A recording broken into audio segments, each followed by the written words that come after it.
Welcome, everybody, yet another episode of the Wrestling vs. the World podcast. You're enjoying your day, sweet. If not, well, what the hell ever. This is going to be such a weird, random episode. Like, I was thinking about an episode where I was going to cover, like, so many shows that had, like, wrestling themes behind them. But I decided why not go through individual episodes for their own episodes of the podcast. And I remember this very well, the wrestling episode from Rugrats. May 1st, 1999, Season 6, Episode 14, titled Wrestling Grandpa. Oh, get ready for this weirdness. So, getting off the start of the episode, the babies are playing with action figures, pretending like it's a superhero theme, like you would do it as kids for yourself to simulate the kind of superhero cartoons you used to watch back in the day. Superman, Batman, all that other stuff. And Grandpa Lou is seen watching wrestling on television. There's a babyface named Captain Biff, and some heel wearing a pink condom on his head that looked like a ripoff of Repo Man, who is unnamed. And during one point, you see him doing the whole Goldberg Spear to the Corner spot. Remember that very well. While Captain Biff did that whole Samoa Joe nope stick, just walking away. The heel falls over, face first to the canvas, and the referee counts him down. First of all, the guy was on his stomach, you don't count that, and he was not being touched. So welcome back to that time Kevin Nash had a gauntlet match in WCW where he pinned his opponents without touching him. So now Lou actually reveals that back in the day, he was a professional wrestler himself named Pretzel Maker Pickles.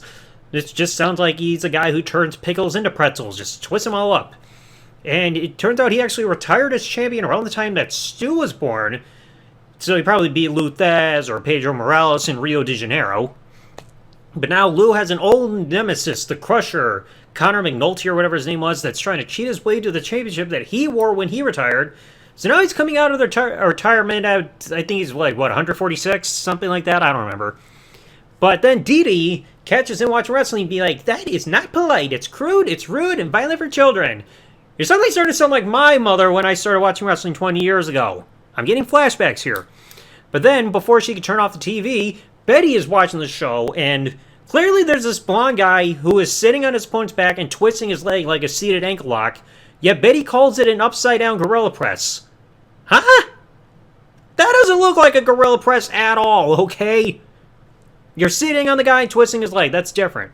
So Lou wants to keep his return to the ring a secret from Dee Dee, and he claims that, I can't watch the kids tonight because I gotta clean up my billfold. I mean, you could have just said you gotta wash your hair or something. But he's like, I'll watch the kids. I mean, I could have bought that as an excuse seeing how old and slow he is. I mean, they could take him all night. But he agrees to watch the kids, but then once Dee Dee and Betty leave because they want to go watch a movie instead of watching the kids, it's like, hey kids, you're coming to me to the wrestling show. Yeah, that doesn't have disaster written all over it. So Lou turns the TV back on, and we essentially get a Stooges match. The 8-ball that Gino Hernandez rejected versus one of the Killer Bees in a bonk-off match. Just bonk, bonk, bonk, bonk. Well, the kids are watching this and they think this means that Lou is a superhero. And his wrestling persona is his secret identity. I mean, it's not wrong when kayfabe is kept alive. I mean, we know it's dead and everything 30 years later, but come on now.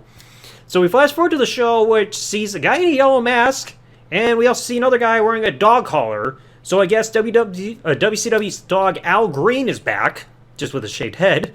And they even have a banner above the ring that says Wrestling Championship Senior Division, where I guess the loser's prize isn't unlimited prune juice and tapioca pudding.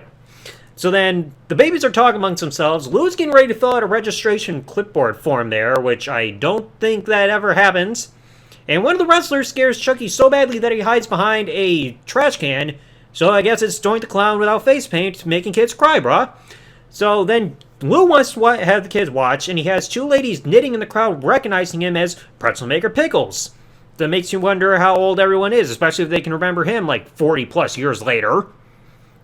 Back in the younger days, I mean, let's face it, back in the younger days, history probably wasn't even a thing yet, so they could be as old as dirt. The ladies agree to watch all 5 of the kids, while Lou gets changed, which obviously, like I said, sounds like a mistake, and Lou suffers a back injury picking up Tommy to put him in a seat, and he may have to forfeit the match, but his laughing heel opponent walks behind him and motivates him to not give up. I mean, is this going to be like a plot for John Cena coming out of retirement like 40 years down the line, being like, I have to have one more match. I got to do it. I'm a babyface. So we see the inside of the locker room. Everybody's getting changed. And it looks similar to that locker room from the original Spy Fox and Dry Cereal video game where you enter into there for that one mission. If you play the game, you know what I'm talking about. And the babies, they're watching Lou thinking, oh, he might not be powerful enough. How can we give him energy? Oh, that's right. Why don't we treat him like our superhero action figure, Changeling, which gets power from light. So Tommy decides, because there's a security guard sitting on the bench that they're hiding under, he steals the flashlight and shines it in Lou's eyes to blind him, and as a result, he falls backwards and lands on another wrestler. But I mean, the problem is there's no referee, it's not false count anywhere, so get off the guy! So Lou and McNulty come nose to nose, preparing for a better battle than that fight Herbert from Family Guy had with his old nemesis. I can't say the terminology here on YouTube because we know how that is. And then you get down to the ring and you see Michael Cole from around 2005 on commentary with a microphone instead of a headset at a table right next to the ring. So we're pretty much going back a few years by that point in WCW. So the babies realize who Lou's opponent is, being like, oh, he must be the bad guy, and his back's still giving out. He doesn't have energy. So I guess that means Lou is probably not going to be taking any back bumps. So the babies think he needs food for fuel, and they start sneaking under seats to steal food and drinks from adult patrons. Dill, he's sitting in a stroller on the other side of the arena, and getting all happy, be like, hey! So his stroller moves, he comes up to the ring bell, which is etched right there in the side of the ring, and hits it with his rattle to start the match. Now, it feels like a comedy match because both men starts dancing like it's a Fandango Summer Rae dance-off here. And McNulty's tired of the games, being like, oh, come on, let's fight, gosh darn it. And Lou's already tired, so like, all right, let's wrestle. So he must already be Ultimate Warrior after his entrance. So then Dill rings the bell again with his rattle. Match over, -5 stars. And then, like, even after the bell rang, the men are already doing starting up with a test of strength, like Hogan Warrior from '98. But then they realize, oh wait, the ring bell just rang 5 seconds ago. So I guess match is over. They walk away. But then, as their backs are turned, the bell rings again. I mean, nobody was chanting restart the match. And Lou's just even yelling at Mike Cole over there, saying, "Will you make up your mind?" And Dill's just ringing the bell over and over again. And the fans are finding this funny. I mean, he's pretty much ringing the bell like Teddy Long did at the end of that Triple H Kane WrestleMania 15 match when Triple H was using the chair. Ding, ding, ding, ding, ding. It's like, we get it. Lou's like, screw the bell. Let's wrestle. So Lou, he's trying to get a grip on McNulty, but McNulty is slipping out of his grip like he's borrowing Randy Orton's special lube for the evening. McNulty moonwalks, and Lou can't believe he's like, oh, I gotta check my glasses. When he puts them back on, McNulty appears from behind and starts tickling his sides. I mean, when I see a wrestler on Nickelodeon with glasses and everything, I'm reminded of Garbaggio. If you guys remember You Pick Live from 20 years ago with that whole fight against milk and cookies. I'm showing my age here, but still, that's what I'm thinking of here.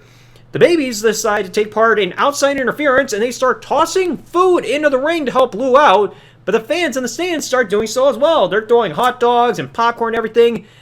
So we're at the conclusion of Big Show RVD from 2006. And I mean, why didn't fans do this during Heroes of Wrestling? And even Michael Cole joins in. He's like, here, have some popcorn too. Yay, this match blows. Lou, he trips trying to go after McNulty, who then presses his forearms into his back. And the babies decide, hey, we're going to interfere here. There's no referee to stop them. And like I've said this before, and I'll say this again, never enter the ring if you're not allowed to. Okay? The babies are getting in. McNulty is tickling Lou some more, so Tommy appears from behind, takes the bucket of popcorn, and covers McNulty's head, which blinds him. Yet the match doesn't end in disqualification, despite the weapon usage and interference. So, Little Tommy and Chucky are getting all over McNulty, trying to take him down with their combined weight. Phil's sitting on his ass eating popcorn and everything that was already on the ring canvas. I mean, yuck. Then Lou, he realizes, hey, something is wrong here. He tries getting the babies back, and Phil's like, oh, I'll join in. Phil jumps on McNulty. Chucky falls back, springboards off the bottom rope into Lou's arms. I mean, wrong target, Chucky, but, I mean, good catch there for Lou. And because of all this chaos, Lou audibly gives up all holding Chucky. I was watching this episode back. Never before did they say what the match stipulation was before we got started. So now a referee finally comes in who looks like a homeless dude to raise McNulty's hand in victory, and Chucky complains about the heel still winning despite the numbers disadvantage. I mean, he's not wrong. Then suddenly, while McNulty is celebrating, like, yay, I won, yay, woohoo, a can of motor oil falls out of his ass, and Lou picks it up. He'd be like, you cheated, that's why I couldn't get a hold of you. The referee realizes this, and it ends in a dusty disqualification finish.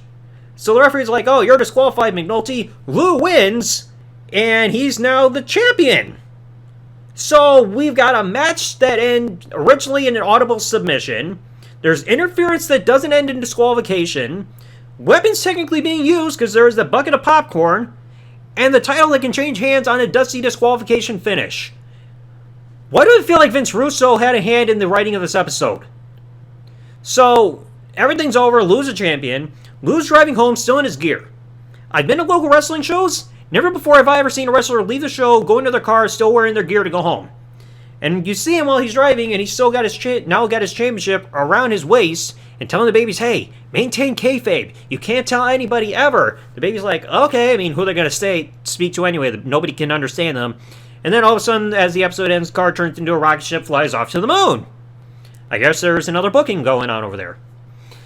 So yeah, this was one weird episode. Like, I knew I wanted to do some kind of episode themed about other shows, specifically targeting wrestling. But I'm glad I did this one more of just like an overall look at an entire episode that did this, rather than just scenes from all these different shows combined into one. Like, there are some other shows I could also bring up that had wrestling in there. Maybe I'll do those along the lane, but we'll have to see about that. So, let me know in the comment section below. Do any of you guys remember this episode of Rugrats where Lou is suddenly a professional wrestler coming out of retirement and he's got to fight for the honor of this championship that he never lost due to retirement?